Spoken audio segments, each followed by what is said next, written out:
Coucou tout le monde, j'espère que vous allez bien. Aujourd'hui on se retrouve pour une toute nouvelle vidéo que je suis extrêmement contente de vous faire car aujourd'hui nous allons parler des arrêtés. Alors les arrêtés c'est quelque chose que pas beaucoup de personnes comprennent, donc aujourd'hui je vais vous expliquer un peu tout ça. Alors déjà les arrêtés, il faut savoir que c'est quelque chose qui se débloque après avoir eu les 3 étoiles. Ça coûte 20 000 clochettes et donc c'est quelque chose qui arrive juste après la mise à jour 2.0 je crois et Marie vous l'annoncera de toute façon dans le bulletin insulaire. Quand vous allez parler à Marie, il faudra donc sélectionner l'administration de l'île et sélectionner Parlons des arrêtés. Alors, en tout, il y a 4 arrêtés différents. D'abord, il y a l'arrêté sur l'entretien du charme, l'arrêté sur le lever matinal, l'arrêté sur le coucher tardif et l'arrêté sur l'inflation des prix.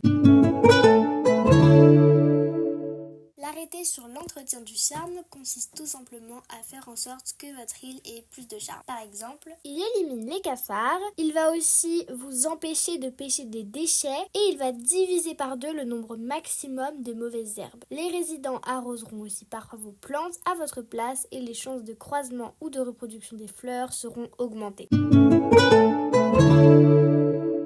L'arrêté sur le lever matinal avance d'1 heure l'ouverture des serre doigts de fée et de la boutique Nook. Donc la boutique Nook qui ouvre d'habitude à 8h ouvrira donc à 7h et les serre doigts de fée qui ouvrent normalement à 9h ouvriront donc à 8h mais elles ferment toujours à la même heure. Donc les serre doigts de fée ferment toujours à 21h et la boutique Nook ferme toujours à 22h. Cet arrêté avance également l'heure de lever de chaque habitant.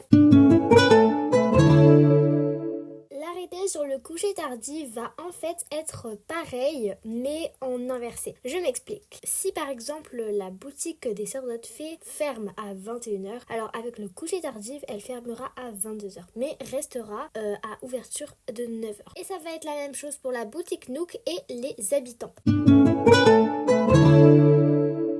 Le dernier arrêté, l'arrêté sur l'inflation des prix, va augmenter de 20% les achats dans les commerces. Donc si vous achetez un objet par exemple à la boutique Nook, eh bien vous allez l'acheter 20% plus cher que si vous n'aviez pas mis l'arrêté. Mais ce qui est bien, c'est que ce que vous revendez également coûte... Méli-Mélo vous le rachètera 20% plus cher vous aussi. Je sais pas si mon explication est assez claire, du coup je vais vous faire un petit exemple. Donc imaginons vous achetez une Switch à 1000 clochettes dans le jeu et cette Switch vous n'avez pas l'arrêté quand vous l'achetez. Ensuite vous mettez l'arrêté qui coûte bien sûr 20 000 clochettes et vous allez la revendre à Méli et Mélo.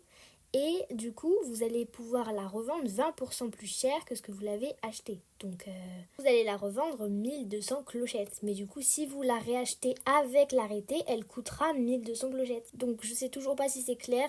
Dites-moi en commentaire si vous avez compris ou si vous n'avez pas compris. Je referai une explication beaucoup plus claire. Mais si vous avez compris, tout va bien. Il y a une dernière chose à savoir à propos de cet arrêté. C'est que les navets et les achats au perchoir ainsi que les objets vendus par les visiteurs n'est pas modifié. Donc si vous n'allez pas acheter votre café 20% plus cher, les navets ne se revendront pas 20% plus cher. Ça ne change pas. Enfin, vous ne pouvez mettre en place qu'un seul arrêté à la fois. Seul le délégué insulaire peut annuler, modifier les arrêtés et il s'applique à tous les habitants de l'île. Du coup, c'est déjà la fin de la vidéo. J'espère qu'elle t'a aidé et j'espère qu'elle t'a plu. Si elle t'a aidé, n'hésite pas à me dire en commentaire, à liker et à t'abonner tant qu'on y est.